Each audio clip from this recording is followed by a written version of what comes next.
Okay, so we're gonna get started with the material. Um, in class, we looked at amino acid structure. Amino acids mostly have three groups. There's the amino group, which is here on the left. There's the carboxyl group, which is here on the right. And there's the R group at the top here. And it is R because each amino acid has its own unique group. So there could be hydrocarbons here, there could be sulfur, there could be anything here. So R is kind of like the variable you'd use. And for amino acid structure, their pH is dependent, their pH dependent on ionized equilibrium. So in some amino acids, you can find that the carboxyl group is charged and the amino group is charged. Does anyone have any questions? I have one question. Okay. So, I was a little confused. I'd asked a question in class, but didn't really get the full answer I was looking for. At what pH is the amino acid charged versus uncharged? Because I know she said it exists in like an equilibrium between them, but I think she also said something about it being like charged at a certain pH versus uncharged. Okay, so for that one, when the pH of the cell, I believe, is 7.4, when the pH of the cell is 7.4, that's usually when you can find the amino group and the carboxyl group are ionized. Does that answer your question? Yes. So, and by ionized, I just want to make sure you mean that the carboxyl group would be like COO minus and Yes, NH3 plus. yes. Okay. And if the pH was below, would it be unionized? I just think the focus of it is just the pH of the cells normally about 7.4. I think Okay. that's what I remember she told us, that it's Okay. 7.4. And Yeah, it's generally that's 7.4. you're more likely to find them, the amino and carboxyl group, ionized at Okay. that pH. Thank you. Yeah, so just the main takeaway from that is just the 7.4, that's when they're ionized. I don't think she would ask whether below or above. Okay. Thank you. Yeah. Any other questions on that? Okay. So then we talked about formation of peptide bonds, and these normally happen during dehydration reactions where H2O is formed as the product, which is shown here. And peptide bonds are covalent bonds, which in this class are categorized as the strongest bonds. They're very strong. And for this class, they're stronger than ionic and they're stronger than most of the other bonds. And the breaking of a peptide bond is a hydrolysis reaction, and it results in the release of energy. And this can usually take a long time because the bond is very strong. Does anybody have a question?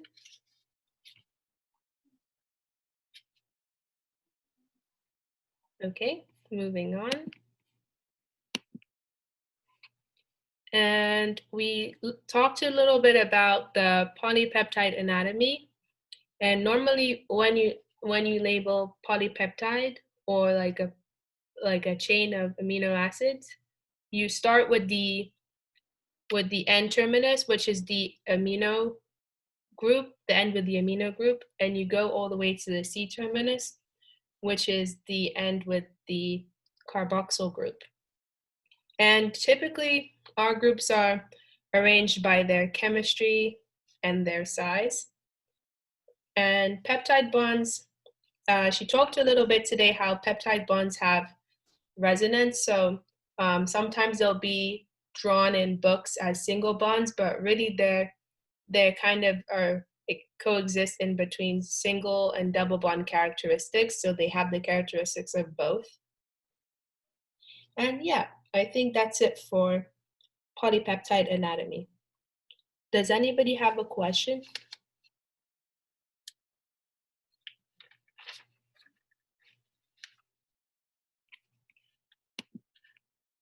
Jahan, do you want to do this next one? Sure. So next we're going to do the protein structure levels, and we're going to start with primary structure. So primary structure is going to be strictly your sequence of amino acids. So as Michelle was saying earlier, they're going to be the peptide bonds, which are the strongest bonds in the cell, and those are covalent bonds, and that's really important to remember.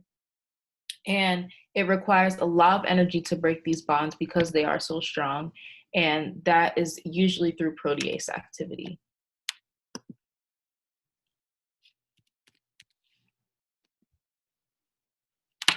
Oh, nice. Okay. And then here we go. Here's the pointer.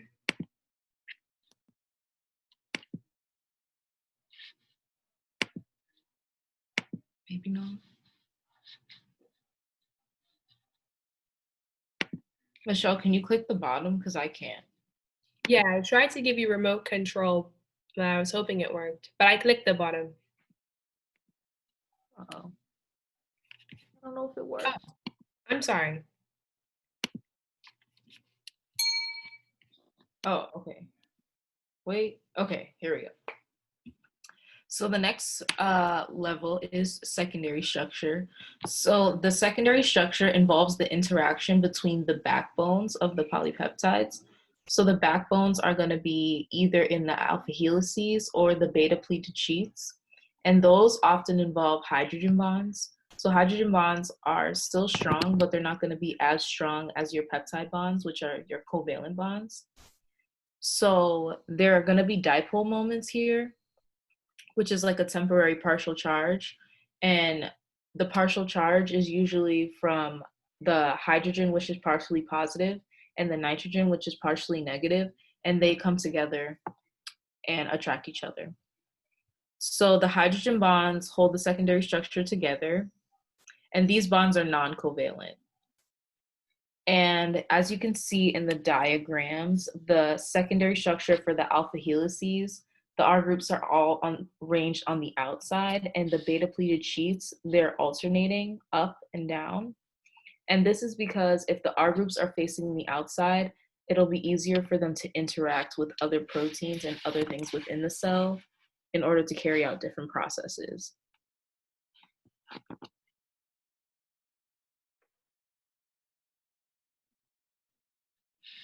Oh, sorry, Michelle. Can you go to the next one?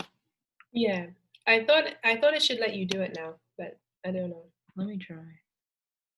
Oh, no. Oh, that's okay. Okay. So next is tertiary structure. So this involves interactions between different R groups, and it gives the protein its overall shape.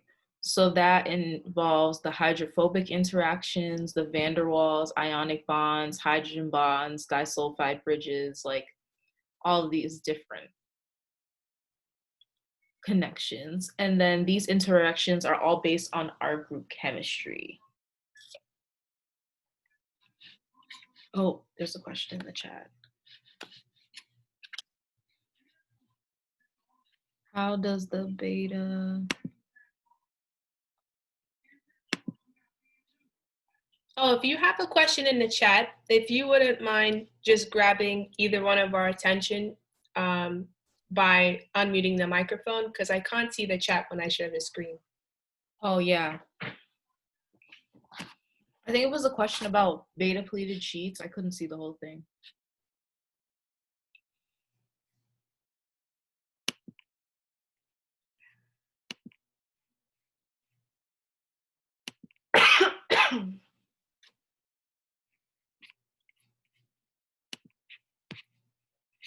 I just had a question.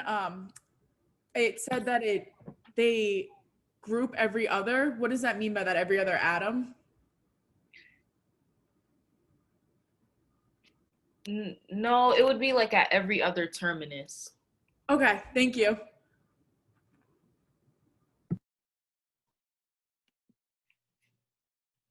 Okay, so then now we're at...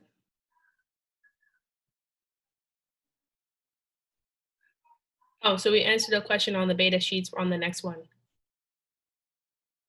right? Yeah. Okay. Yes, thank you. I No, think we just for the one, I think it's the one after this. Yeah. Okay, tertiary slash quaternary structure. So tertiary structure involves a single polypeptide chain in the way that it folds. And the quaternary structure involves multiple polypeptide chains, and these are folded into another 3D shape. So these are stabilized by covalent and non-covalent R group interactions, which is what's involved in tertiary structure. And always remember that it involves hydrogen bonds, electrostatic interactions, and van der Waals.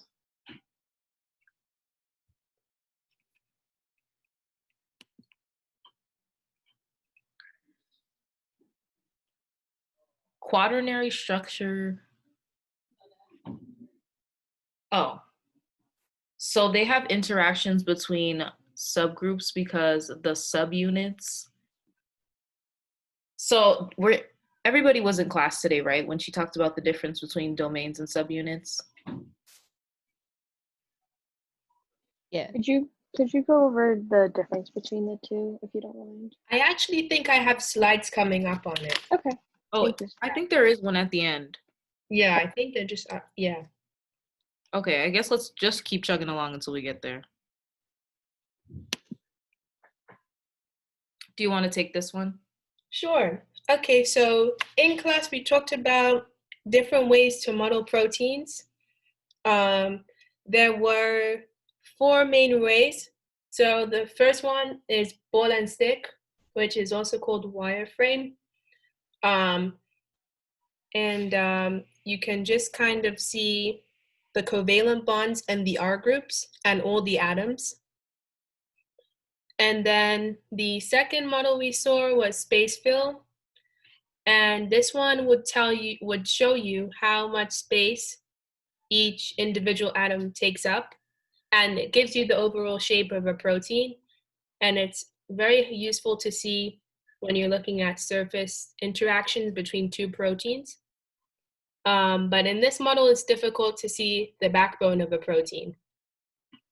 And the next one we looked at was the ribbon model. And this one is really useful for secondary structure. So you can see alpha helices and beta sheets.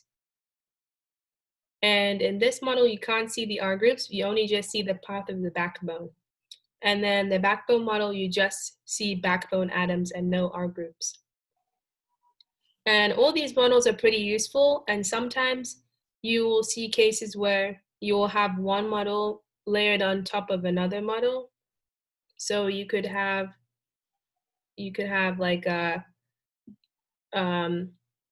you could have a ribbon model on a space fill, though that would look kind of messy. But you could have like a backbone and like a space fill together, and you can see the R group interactions as well as the backbone, and that can be pretty useful.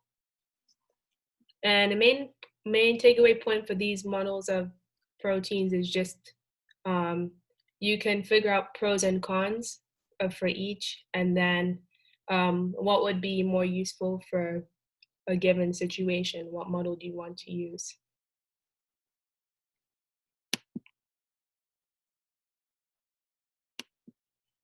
And this is just the image of what I just talked about. Sorry, I think this is blocking it. I think I have to. There we go. Okay, and that's just the image of what I was talking about. And you can see with the ribbon model, you get your secondary structure. And then ball and stick, you can see pretty much everything. You can't really tell because it's a huge mess, but the R groups are depicted in there, and you can see the backbone of the protein. And then space fill kind of gives you like a real life representation of how big a protein is, and you can see how much space the atoms take up. And then you can see in the backbone there are no R groups. It's just the basic backbone of the protein. Are there any questions?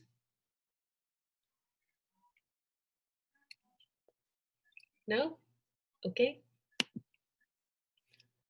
Oh, okay. So this is domains and subunits. And the domain is an independently folded section of a single polypeptide, whereas a subunit is a single polypeptide of a protein that's made up of multiple polypeptides. And I know that sounds confusing, but if you think of the structure of hemoglobin, how hemoglobin is made up of, I think she showed it in her slides in class, but hemoglobin is made up of several subunits. I can also pull up an image of hemoglobin if people would prefer that. Do people want to see an image of hemoglobin? Yeah. Okay. Just give me a second.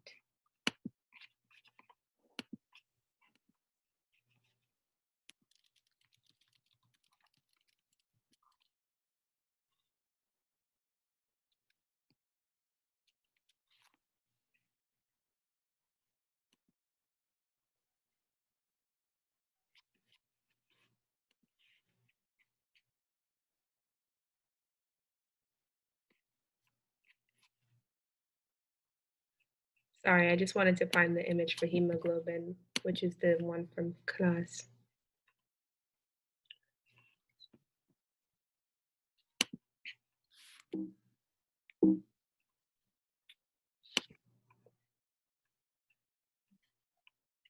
Okay, here's one. So this is the structure for hemoglobin, which transports oxygen in the blood vessels. But you can see from the image that there are four, it looks like 4 subunits is broken up into 4 parts.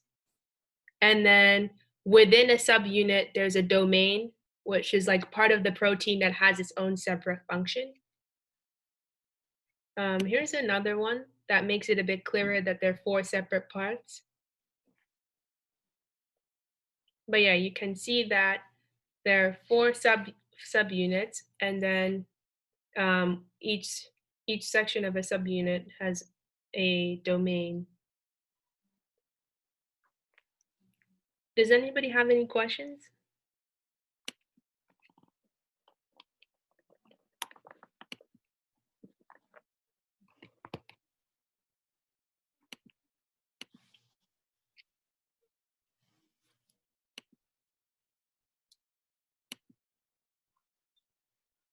No one has any questions? But yeah, like I said with the hemoglobin, there can be domains inside of subunits. And for the most part, tertiary structure has domains, and I believe it's quaternary structure, which is the one that has subunits. Yes, because the definition for quaternary structure is interactions between 2 or more subunits of a protein. And that's what hemoglobin was like with its 4 subunits. And tertiary structure is just when you have one protein, which is a single polypeptide. And polypeptide is just a long chain of like amino acids that make a long protein. So just think domain 1 and then subunit multiple. So no questions on domains or subunits?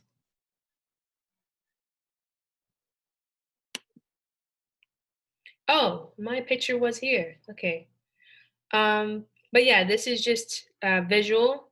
So a single chain, just one chain of a protein can form domains, and then two or more separate chains, subunits, can arrange itself in a 3D fashion to give quaternary structure. So that's what it shows on the right side. So hopefully that clarifies the difference between domains and subunits a little bit more.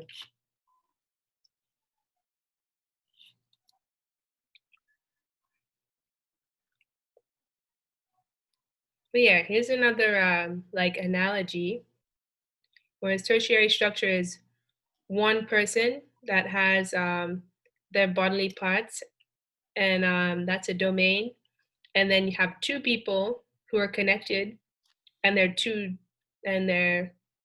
different people, and but they still each have their functioning parts. So that's gives you a difference between domain and subunit.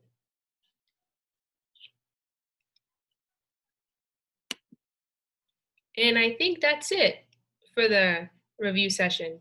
Yeah, I think that's all we have.